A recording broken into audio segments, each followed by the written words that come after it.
तो चलिए स्टार्ट किया जाए। अब जिंदगी जिंदाबाद। कैसे हैं आप सब? आप सभी लोगों को इस चैनल पर हार्दिक अभिनंदन है, अर्थात आप सभी लोगों को कुणाल एकेडमी यारी पर ढेर सारी शुभकामनाएं। तो आज की क्लास में हम लोग जैव प्रक्रम का लेक्चर नंबर 4 देखने वाले हैं। लेक्चर नंबर 3 तक हम 80 तक क्वेश्चन देख लिए थे। अब उसके आगे हम 81 से इस लेक्चर में शुरू करने वाले हैं। तो आप लोग भी रेडी है ना? तो अब टाइम को बिना खत्म किए हुए, वही बिना गंवाए हुए, हम क्लास को अब क्या करते हैं, स्टार्ट करते हैं। तो लेक्चर नंबर 4 है। और जरा एक बात और आप जो है इस लाइव चैट को आप अपने दोस्तों के पास शेयर कर दीजिएगा। और हाँ, उसके पास शेयर करिएगा जो पढ़ता है। फालतू लोगों के पास शेयर करने से कोई फायदा है नहीं। और मुझे उम्मीद ही नहीं बल्कि पूरा यकीन, एकदम भरोसा अंदर अंतरात्मा से है कि आप लोग सही सही इसका उत्तर देंगे। और अगर उत्तर नहीं आएगा तो आसानी से समझेंगे और समझने के बाद फिर उत्तर आप देंगे, लेकिन आपको आंसर देना है। तो चलिए अब हम क्लास को स्टार्ट करते हैं। तो आज के क्लास का सबसे पहला क्वेश्चन है, आज के क्लास का कहता है मृतोपजीवी का उदाहरण है। एकरा में मृतोपजीवी कौन है? आपको बताए थे कि वैसा मृतोपजीवी है क्या? तो वैसा जीव जो भोजन की प्राप्ति सड़े गले चीजों से करता है। नामे है मृतोप। मृत माने मर गया, मृत माने कौन चीज? आज जो मर जाता है वो सड़ जाता है। तो वैसा परपोषी जीव जो भोजन की प्राप्ति सड़े गले पदार्थों से करता है, जो सड़ल गलल पदार्थों को खाता है, उसी को मृतोपजीवी कहते हैं। तो बताइए एकरा में से मृतोपजीवी कौन है? अमीबा, गोबर छत्ता, उड़हुल या अमरबेल? गोबर छत्ता। गोबर छत्ता का नाम सुना है कभी?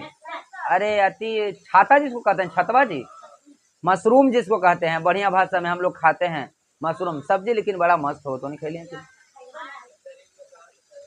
अब खाएं जी। बहुत गरीब का तो लेगा, पर अमीर कौन ही रे।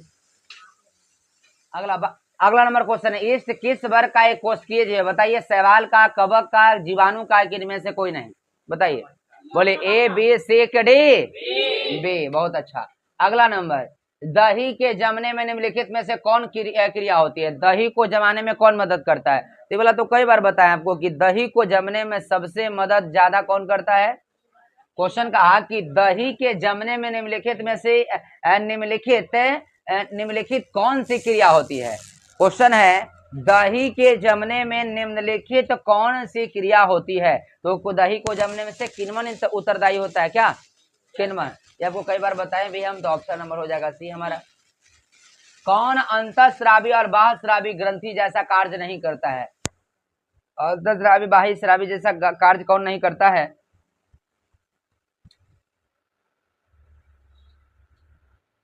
क्वेश्चन कहा कौन अंतःस्रावी और बाह्यस्रावी ग्रंथि जैसा कार्य नहीं करता है? अग्न्याशय तो करता है, अंडाशय भी करता है, वृषण भी करता है। ऑप्शन नंबर बी सही होगा, पीयूष ग्रंथि। कौन सही होगा? पीयूष ग्रंथि। अगला है, पादप में पाए जाने वाला वृद्धि हार्मोन निम्नलिखित में से कौन है?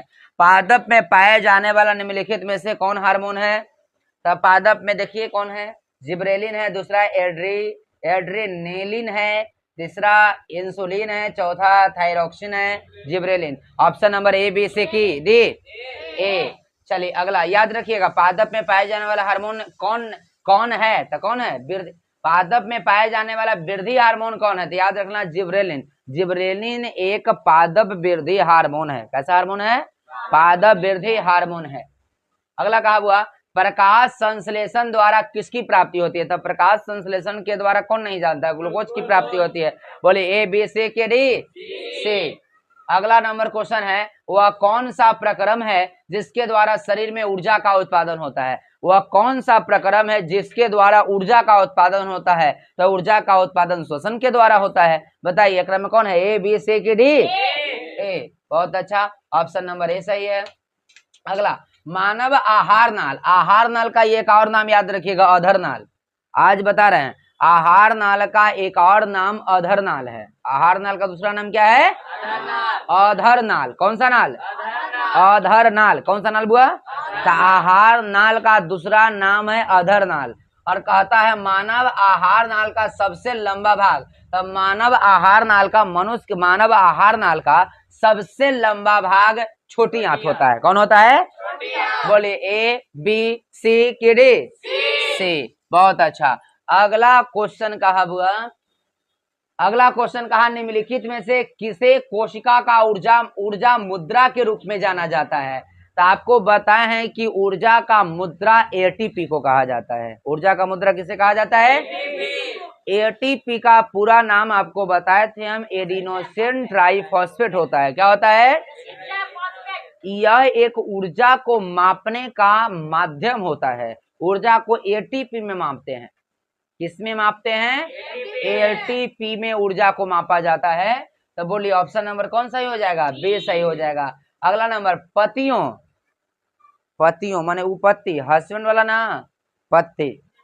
पतियों में गैसों का आदान प्रदान कहाँ से होता है? तो गैसों का आदान प्रदान छिद्र के द्वारा। तो कौन पेड़ पौधे में कौन सा छिद्र पाया जाता है?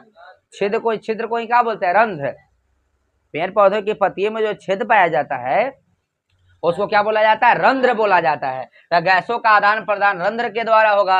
ऑप्शन नंबर बी सही। कोई दिक्कत? ए बी सी की डी? D B. अगला हृदय से रक्त। रक्त को याद रखिएगा रुधिर कहा जाता है। कई बार बताए भी हम, रक्त जब पढ़ा रहे थे तो आपको बताए थे कि रक्त को रुधिर कहा जाता है। ऐसे रक्त का तो बहुत सारा नाम आपको बताए थे। रक्त को रुधिर कहा जाता है, रक्त को ब्लड, लहू, खून, समझ में आ रहा है ना? इतना सारा नाम आपको बताए थे। अगला है, अगला क्वेश्चन बढ़िए आगे। जी कहा हृदय से रक्त, हो गया ना? हृदय से रक्त को संपूर्ण शरीर में पंप किया जाता है। तो हृदय से रक्त को संपूर्ण शरीर में पंप किया जाता है फेफड़ा के द्वारा, अलिंद के द्वारा, कि इनमें से सभी की नील है। तो हृदय से रक्त को संपूर्ण शरीर में पंप किया जाता है नीले के द्वारा। बोलिए ए बी सी की डी? बी। चलिए अगला क्वेश्चन। निम्नलिखित में से कौन से यंत्र का उपयोग रक्त दाब मापने में किया जाता है? ये तो आपको कई बार बताया। आंसर जरा अपने से दीजिए। बैरोमीटर, मैग्नोमीटर, लिख लीजिए, सिफगमो मैनोमीटर, तीसरा क्या है? सिफगमो मैनोमीटर। किन में से कोई नहीं? बताइए। बोले ए बी सी की डी? सी। रक्तदाब को मापने में इसका प्रयोग किया जाता है, ध्यान में जरा रखिएगा। अगला क्वेश्चन कहा रक्त का कौन सा अवयव घायल स्थान से रक्त स्राव के मार्ग को रक्त का थक्का बनाकर अवरुद्ध करता है? मतलब मिला जुला कर ये कहता है कि शरीर का कोई भी भाग अगर कट जाता है, शरीर का कोई भी भाग अगर कट जाता है तो उस रक्त बाहर निकलना शुरू हो जाता है कि ना? तो बोलिए रक्त को रोकता कौन है? कभी आप सोचे कि शरीर का कोई भी भाग अगर कट जाता है तो कुछ समय के बाद ऐसे आदमी कर लेगा, चाटले रहे तो कुछ समय के बाद रुक जाए ब्लड? किसके द्वारा? आपको बताए हैं हम कि ये क्रिया जो होता है वो प्लेटलेट्स के द्वारा होता है। किसके द्वारा? प्लेटलेट्स के द्वारा। और आपको एक बात और बताए हैं कि जैसे जैसे आपका उम्र में, यानी बच्चों का प्लेटलेट्स बहुत ज्यादा संख्या में पाया जाता है और बूढ़ा का प्लेटलेट्स धीरे धीरे कमते जाता है। अगर एक लड़का का हाथ अगर कट गया है और एक बूढ़ा का हाथ कट गया है, बोले सबसे पहले रक्त किसको रुकेगा? बच्चा का कि बूढ़ा का? बोले जल्दी आप लोग। बच्चा का ना, क्योंकि बच्चा में प्लेटलेट्स की मात्रा क्या होता है? ज्यादा होता है। कभी कभी आप डॉक्टर से सुने होंगे हड्डी टूट गया लड़का के, तो लड़का बता जुड़ जाता, सुन लो है कि ना? डॉक्टर कहता है ना ये लड़का का हड्डी जुड़ जाता, लेकिन बूढ़ा की हड्डी टूट जाए तो डॉक्टर कह देता है कि ना जुड़े का संभावना ज्यादा। बच्चा के हाथ पैर कुछ टूट जाता है, जुड़ने का संभावना ज्यादा होता है। तो क्या होगा? ऑप्शन नंबर सी सही। बोलिए ए बी सी की डी? सी। अगला रुकिए, मन परीक्षण के लिए हरी पत्ती पर आयोडीन डालने से, ये आपको बताए हैं कि सिद्ध करें कि प्रकाश संश्लेषण के लिए क्लोरोफिल आवश्यक होता है। बताया है ना? मंड परीक्षण के लिए हरी पत्ती पर आयोडीन डालने से पहले पत्ती को एल्कोहल में उबाला जाता है। तो एल्कोहल में उबाला जाता है, बोलिए मंड को घोलने के लिए, क्लोरोफिल को घोलने के लिए, पत्ती को मुलायम करने के लिए, किनमें से सभी के लिए, तो क्लोरोफिल को घोलने के लिए। आपको बताए थे हम कि मंड परीक्षण के लिए हरी पत्ती पर आयोडीन डाला, इसलिए आयोडीन डालने से पहले पत्ती को एल्कोहल में उबाला जाता है, इसलिए पत्ती को एल्कोहल के रूप में उबाला इसलिए जाता है क्योंकि वह क्लोरोफिल को, ताकि उसमें क्लोरोफिल बढ़िया से घुल जाए, बढ़िया से मिल जाए। तो ऑप्शन नंबर बोलिए ए, बी, सी के डी, बोलो जोर से बी। अगला करिए ऊपर, बस करिए। स्लाइड मोल्ड को सर्वप्रथम कंपाउंड माइक्रोस्कोप से देखा जाता है, याद रखिएगा 10 गुना पर। कितना पर? 10 गुना पर। कितना पर? 10 गुना पर। बोलिए ए, बी, सी के डी। ये बताए थे आपको हम। तिलचट्टा का श्वसन अंग है, तिलचट्टा का श्वसन अंग कौन नहीं जानता है? ट्रैकिया। कौची? बोलिए ए, बी, सी के डी। 96 का हमारा हो गया ए। मछलियां किस अंग के द्वारा श्वसन करती है? एकदम नॉर्मल बात है भाई। किसके द्वारा? बोलो किसके द्वारा?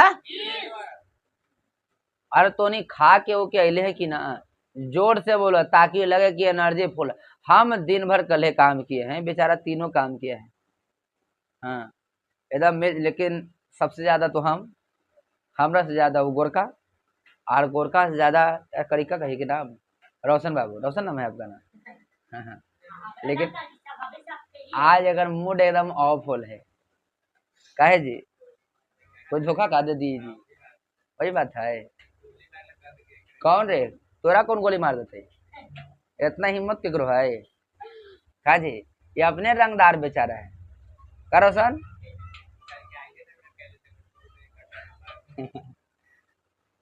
चलिए तो सोचे थे कुछ आगे बताओ। ऊपर देखा बुआ, देखा देखा आप कुछ टेंशन में रहा, बजाय दो कहने के लिए हो गया ना गेल से। बोलिए ए, बी, सी की डी। सी। पौधों की पत्तियां के रंध्रों द्वारा वाष्प के रूप में निष्कासन की क्रिया कहलाता है। अरे ये वाला तो कई बार आप लोगों को बताया कि छेद मैंने रंध्र के द्वारा, किसको द्वारा? पत्तियों में जो छेद पाया जाता है उसी को रंध्र कहा जाता है ना। रंध्र के द्वारा जो है वह गैसों का आदान प्रदान होना, गैसों को निकालना या पानी को वाष्प के रूप में निकलना क्या कहलाता है? वाष्पोत्सर्जन। बोले ऑप्शन नंबर ए सही होगा ना? पौधे हरे क्यों होते हैं? तो आपको ये तो अंडा जानता है कि पत्तियों का रंग क्लोरोफिल के कारण हरा होता है। बोलिए बी, सी के डी। बोलो जोर से बी। अगला अंतःकोशिकीय पाचन होता है। तो अंतःकोशिकीय पाचन पौधों में होता है, अमीबा में होता है, कि तिलचट्टा में होता है, कि मनुष्य में होता है? बोलिए आए अमीबा में ना। बोलिए ऑप्शन नंबर ए, बी, सी के डी। बोल जोर से बी। जाना है तुझे? वाह तेज लड़का हो। लेकिन मानव हृदय में कोष्ठक की संख्या, ये तो जहिया से ऑनलाइन शुरू हुआ है बायोलॉजी का, तहिया से एकदम हर एक क्लासवा में आता है, हर एक में ना है। मनुष्य के हृदय में कितना कोष्ठक, कितना चेम्बर, क्या याद रखिएगा? 4। पता है कौन कौन? बायां अलेंद, दायां अलेंद, बायां निलय, दायां निलय। क्या को 4 हो गया ना? बायां अलेंद, दायां अलेंद, बायां निलय, दायां निलय। क्या हो गया? 4 को ना। अगला, पौधों में टेनिन नामक पदार्थ कहां से कहां संचित होता है? पौधों में जो टेनिन एक उत्सर्जित पदार्थ है ना, सही कहां संचित होता है? पत्तियों में, छाल में, कि जड़ में, कि फूल में? छाल में। कौची में होगा? छाल में। छाले में ना निकलता है। तो option number A, B, C की डी। जोर से बोलो बे। एकदम कल ऐसा बोले था, थके कहा मार मुँह बच्चा रख सुना का बोलत ना बुटकिन।